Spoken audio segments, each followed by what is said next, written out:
the telomere differences. When the baby is born, the DNA is already old. Here's a stem cell expert from MIT. You cannot get normal adult animals from clones. It's not a technical problem, it's a genetic problem. We don't understand a lot of this DNA yet. There's a lot we still don't know. National Human Genome Research Institute, April 2006. Typically, very few cloning attempts are successful. Many cloned animals die in utero, even at late stages or soon after birth. And those that survive frequently exhibit severe birth defects. In addition, female animals carrying cloned fetuses may face serious risk, including death from cloning-related complications. They didn't tell you that, did they? Every cloned animal has died or is dying a horrible death. Even the mothers carrying cloned animals, we're finding, are having severe problems. So cloning in life, what do we know? First of all, cloning is not evolution. It has nothing to do with evolution. It has everything to do with intelligent engineering. Cloning really proves that life begins at conception. We're going to see that. But Darwin, Charles Darwin, was responsible for convincing many that humans are non-special species. We're just all animals. We're all the animal kingdom. Folks, we need to stop this. We send our children off to these schools and they're taught, oh, you're just an animal with higher intelligence. Folks, we are not animals.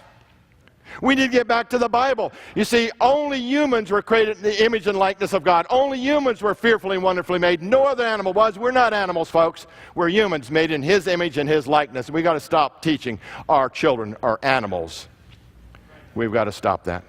We are special in God's eyes. But Charles Darwin has gotten into the churches. And many churches have adopted his teachings. That we're a non-special species, just an animal with higher intelligence. But I think we should teach more about Charles Darwin. I think we should teach a lot about Charles Darwin. I think we should teach that his writings promoted racism. Right here from his own book, at some future period, not very distant as measured by centuries, the civilized races of man will almost certainly exterminate and replace the savage races throughout the world. Right there, Charles Darwin promoting racism. Can you see what's happening here? We got the churches have abandoned God's word. They're celebrating a man who lived, died, and stayed dead. Versus Jesus Christ, God, who lived, died, and was raised from the dead. And He, and only He, is the way. What has happened to our churches in this country? They have abandoned God. We've lost our fear of God, and we have more fear of man today. We need to get back to our Creator and Savior and Redeemer, Jesus Christ. I'd like to take the human baby, I call it a human baby, and work backwards. When does that baby come out? A lot of men don't quite get this. You say 9 months, 4 times 9 is 36. No, it's not. It's 40 weeks. Now, some are a little more rambunctious and come out before 40. Some are a little more stubborn and come out after 40. But it's usually about 40 weeks. I'd like to take this timeline backward and show you what's happening inside the mother's womb. At 30 weeks, by this time the baby is completely formed and will continue to develop until delivery. The baby may also be able to recognize voices outside the womb. Wow. When that baby comes out, it can already recognize the voices. You know, at 30 weeks, all the parts are there that we need. That baby can feel pain. You know, at 30 weeks, that baby can feel pain.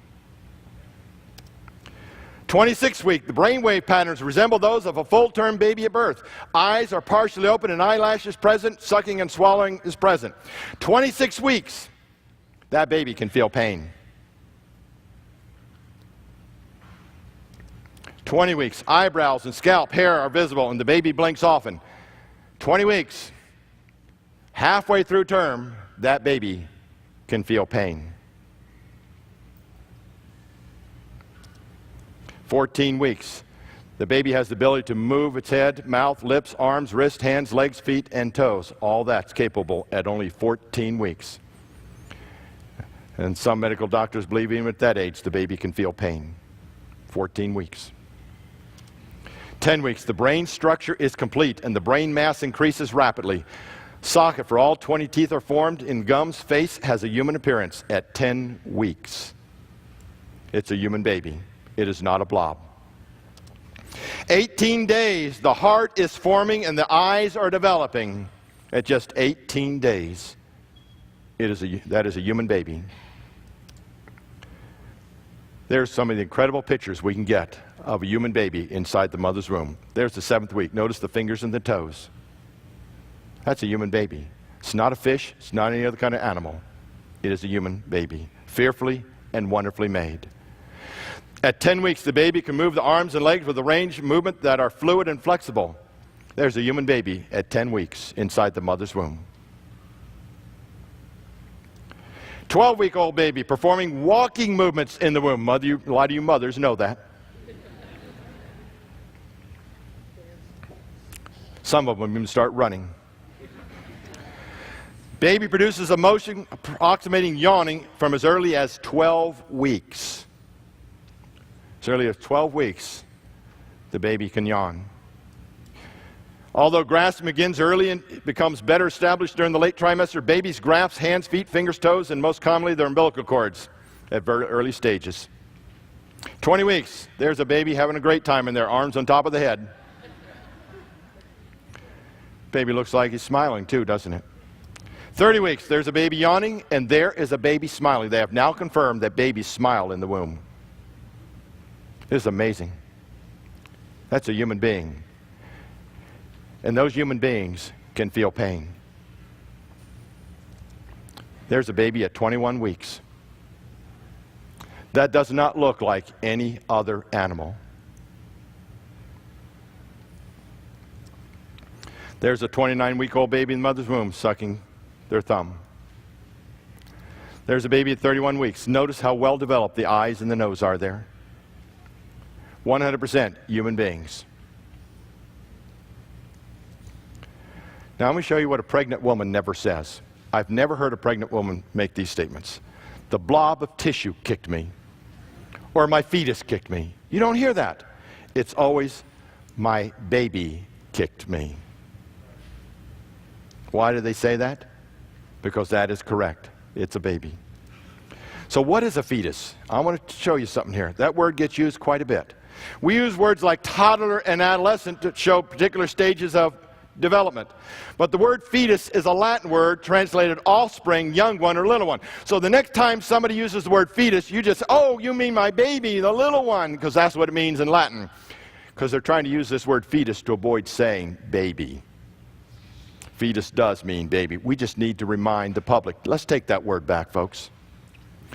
Let's take the word fetus back and let everybody know what it really means.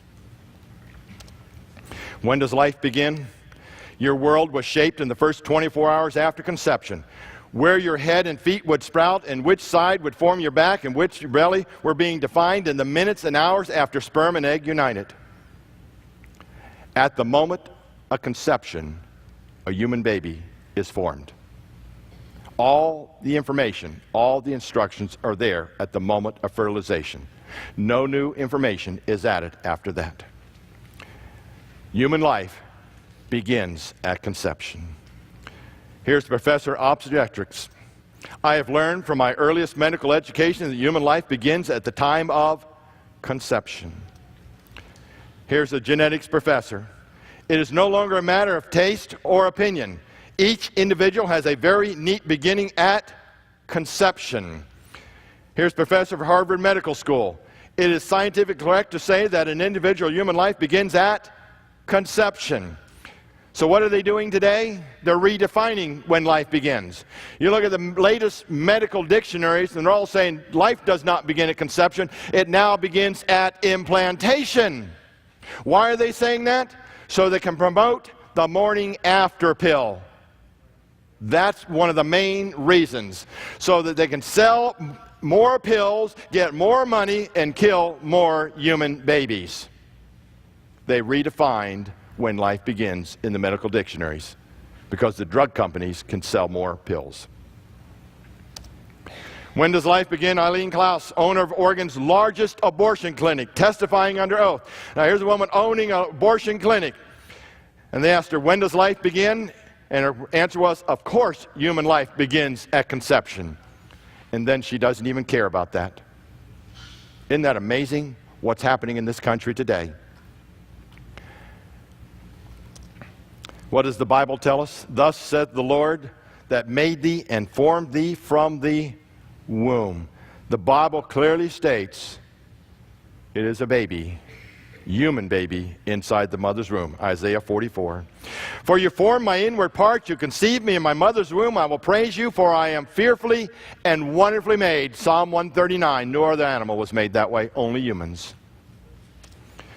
Ephesians 1:4, according as he has chosen us in him before the foundation of the world, that we should be holy and without blame before him in love. In other words, God knew every one of us before we were even in the womb.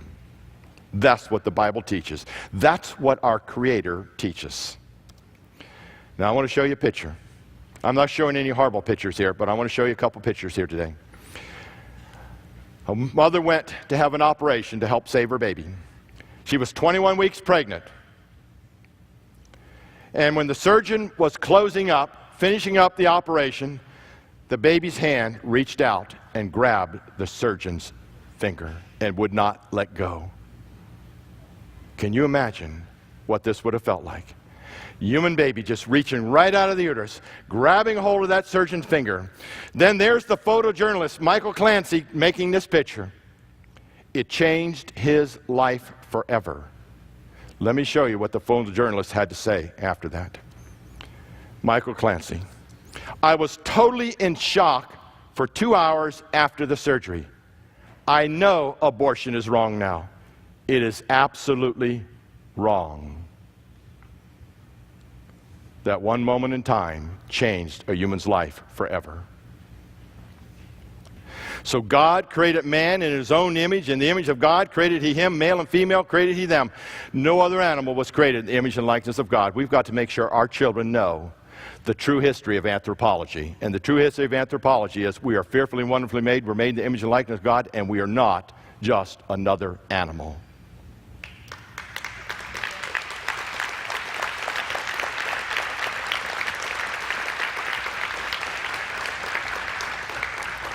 What does the Bible teach us again? Psalm 139, your eyes saw my substance being yet unformed, and in your book they all were written. The days fashioned for me, when as yet there were none of them. God knew every one of those babies. Now I want to show you one more picture here. And it's going to show up in that little green circle there. That is a baby's hand. How did that baby's hand get there? It's a leftover hand. When they stuck that tube into the mother, and they literally sucked apart or pulled apart the baby's limbs, the arms and legs and hands were literally pulled apart from his body. And that baby felt that pain. Can you imagine all the silent screams that have gone on inside the mother's womb, and this society says, we don't care. Can you imagine the pain these babies are feeling as that tube comes in there, or they reach in with those forceps and they literally crush the baby's head while it's alive? That is what this country is doing.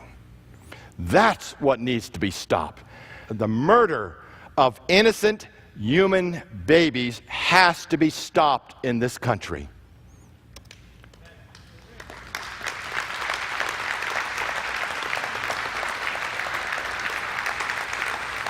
And we turn back to the Bible. We hear about Herod kills the children in Matthew 2:16. Then Herod, when he saw that he was deceived by the wise man, was exceedingly angry, and he set forth and put to death all the male children who were in Bethlehem and in all the districts for 2 years and under. Folks, that was a horrible act.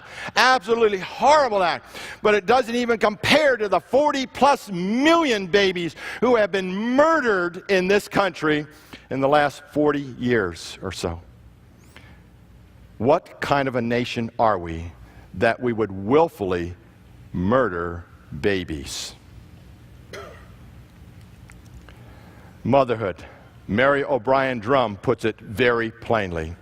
After a woman is pregnant, she cannot choose or whether or not she wishes to become a mother. She already is. All that is left to decide is whether she will deliver the baby dead or alive. Once you're pregnant, you are a mother. It's a matter of how much you want to protect your baby. The results of evolution teaching then, what have they done? Mankind is just another animal. That's what they teach. Pro-abortion movement is based largely on the evolution thinking. For many years, this group called Planned Parenthood was out there saying, oh, it's not a baby, it's undergoing the stages of animal evolution. Folks, how unscientific can you be?